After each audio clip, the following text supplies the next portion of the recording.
মই কৈছোঁ যে কংগ্ৰেছ শাসনত আহিলে যিখিনি মানুহৰ ঘৰ ভাঙিছে প্ৰপাৰ কম্পেনচেশ্যন দিয়া হ'ব, প্ৰপাৰ কম্পেনচেশ্যন দিয়া হ'ব, প্ৰতিসকলক ঘৰ দিয়া হ'ব।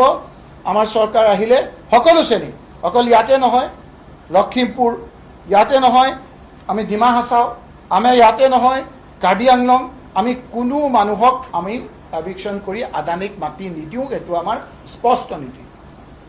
আদানীক আমি না আমি ডিমা হাছাওত মাতি দিম, না আমি কাৰ্বি আংলঙত মাতি দিম, না আমি গুৱাহাটীত মাতি দিম। কোনো আদানীক ইয়াত প্ৰৱেশ নিষেধ কৰি নাই।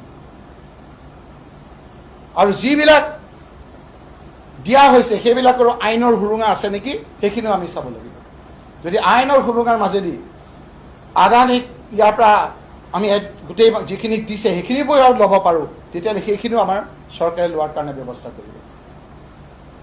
কি হৈছে আজি চৰকাৰখনৰ?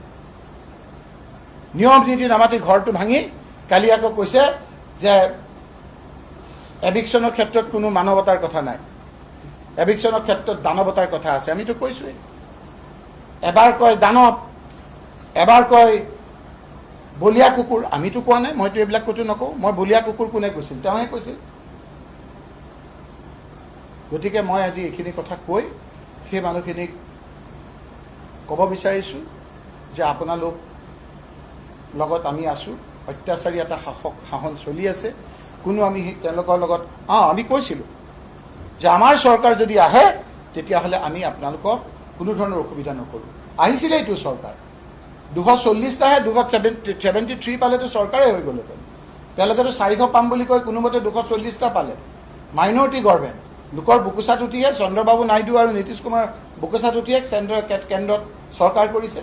ইয়াতোতো তেনেকৈ AGP আৰু UPPLৰ বুকুচাত উঠিহে চৰকাৰ কৰিছে। ক'ত তেওঁলোকৰ নিজৰ অকলে চৰকাৰ কৰিব পাৰিছে? এইবাৰতো তাকো মুদামৰিল। এইটো যে অস্থিৰ অৱস্থাটো হৈছে সেই কথাটো হ'ল যে চৌদিশে গম পাইছে যে হিমন্ত বিশ্ব শৰ্মা আজি অসমৰ সকলোতকৈ অপ্ৰিয় ব্যক্তি। আৰু সেইকাৰণে তেওঁৰ কথা বতৰা এনেধৰণৰ কথা বতৰা হৈ গৈছে যে আজি আপোনাৰ সাধাৰণ মানুহে এনেকুৱা মুখ্যমন্ত্ৰী দেখাই নাই বুলি কৈছে। মুখ্যমন্ত্ৰীৰ যিদৰে কথা বতৰা ভাষা ব্যৱহাৰ কৰিছে, এই কথা বতৰাবিলাকত সচেতন ৰাইজটো আছেই।